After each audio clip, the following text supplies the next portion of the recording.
Veni Creator Spiritus, mentes tuorum visita, imple superna gratia. Del Padre, del Hijo y del Espíritu Santo. Amén. Que hermanos, continuamos nuestra explicación de la fe católica. Estamos hablando de los dones del Espíritu Santo. Seguimos el Catecismo Mayor del Papa San Pío X. Preguntas 818 a 826. Hemos analizado en varias charlas cada uno de los 7 dones del Espíritu Santo. Hemos visto que esos dones sirven para afianzarnos en la fe, esperanza, caridad y darnos prontitud para actuar las virtudes necesarias a la perfección de la vida cristiana. Hemos visto, por ejemplo, que el don de ciencia es un don con el que juzgamos rectamente de las cosas creadas y conocemos la manera de usar bien de ellas y de enderezarlas al último fin, que es Dios. Bien, vemos un poco unos casos históricos.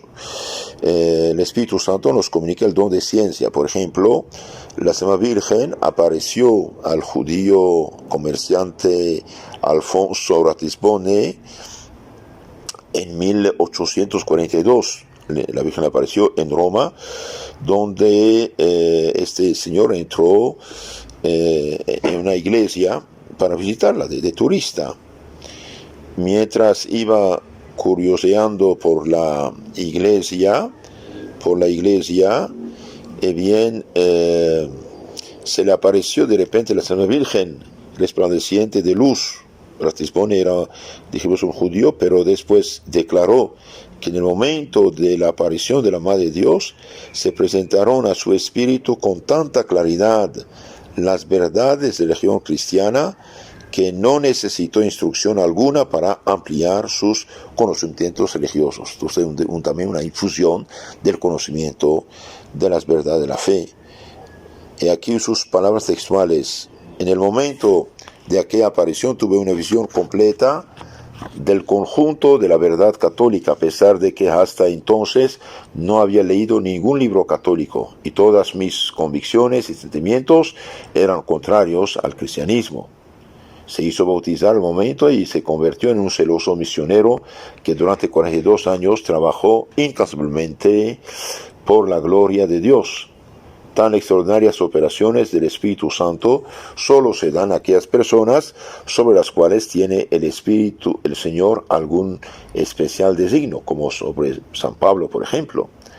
Ratisbonne había alcanzado el don de la ciencia, en virtud del cual el alma conoce la doctrina de la Iglesia Católica por una ilustración interna, sin necesidad de estudios especiales. Tenemos otro caso. San Felipe Benicio, que había sido médico y después fue general de la Congregación de los Servitas de la Virgen María, murió en 1285. Ese santo decía en la hora de la muerte a los monjes que rodeaban su lecho: «Dadme mi libro». Los monjes le ofrecieron diversos libros, pero él los rehusaba. Uno de ellos, que había notado que el santo tenía la mirada fija en un crucifijo pendiente en la pared, lo descolgó y lo puso entre sus manos. Tomólo el santo y lo besó y dijo: «Este es mi libro, mi amado y precioso libro, en el cual leo la bondad de Dios. Con ese libro en las manos quiero poner fin a mi vida». Y dicho esto, expiró.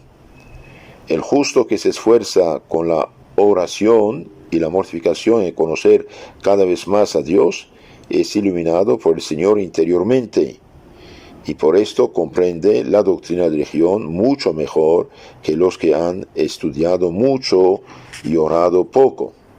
Entonces, el hombre piadoso, el hombre cogido, el hombre que ama a Dios, bien comprende la doctrina de la religión mucho mejor que los que la han estudiado mucho, pero orado poco.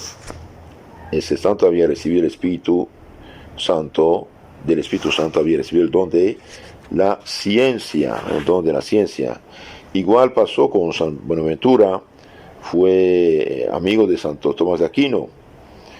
Y Santo Tomás le preguntó: «Padre, ¿en qué libro has leído adquirido tantos conocimientos? San Ventura contestó señalando el crucifijo: he aquí el libro Jesús crucificado.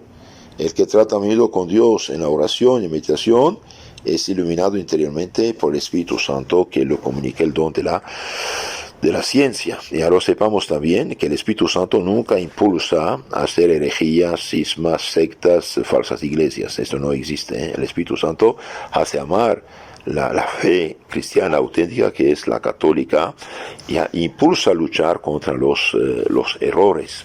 Por eso, queridos hermanos, cualquier libro, cualquier predicación, cualquier persona que nos dice cosas contrarias a la fe de nuestros padres y abuelos, a la fe plasmada en nuestros viejos catecismos, bien, no es católico. ¿Por qué? Porque la fe no cambia, ¿eh?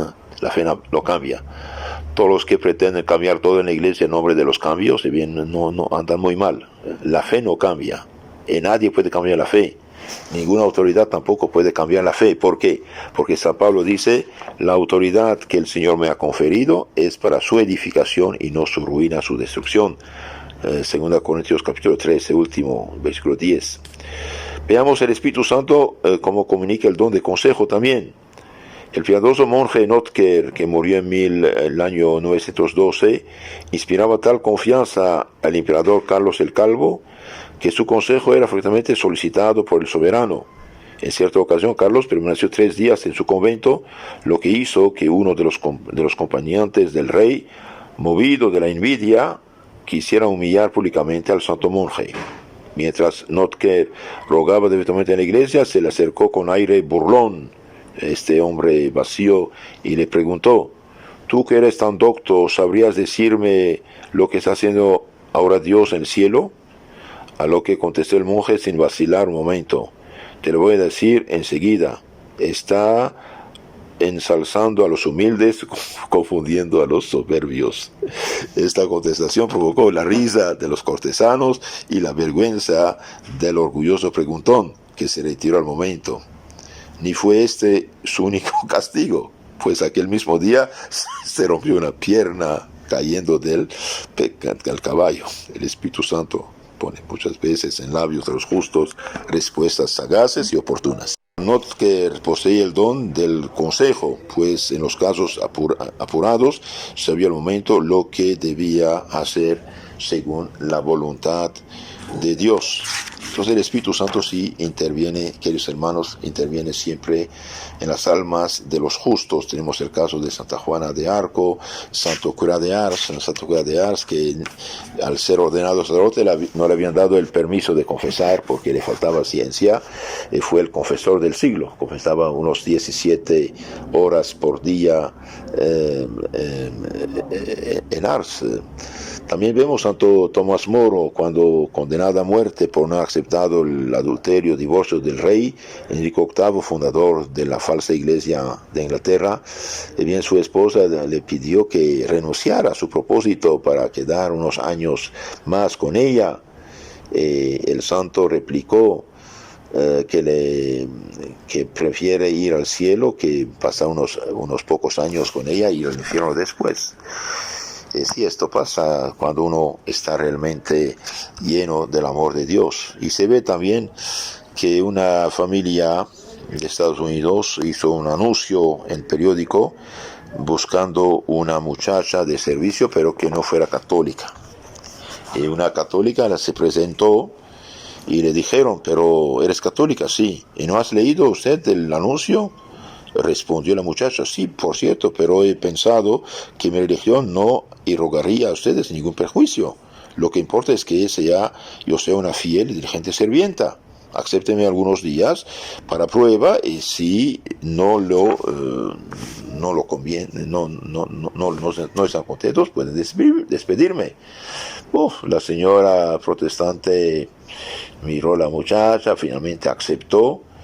Y de repente hubo como una peste en la familia. Todos los ayudantes, trabajadores protestantes se fueron corriendo, abandonaron la familia y quedó la muchacha católica para cuidar a los pestiferados de la familia. Después la familia pasó por otra desgracia, tuvieron que subastar todos sus bienes y la señora estaba muy apegada a un mueble. La católica compró el mueble y lo regaló a su patrona. Y entonces, este momento, la señora protestante empezó a abrir los ojos, y dijo, todos nosotros de bien queremos ya ser católicos. Tenemos que ser católicos.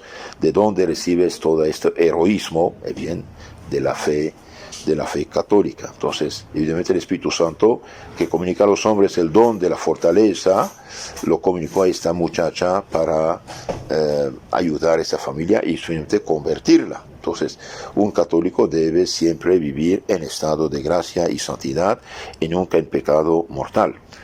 También, además de los 7 dones del Espíritu Santo que actúan en el alma del cristiano, mediante el cual Dios mismo actúa en el alma del cristiano, a veces hay dones, digamos, extraordinarios, ¿no? Dones de milagros, de profecías, de lenguas.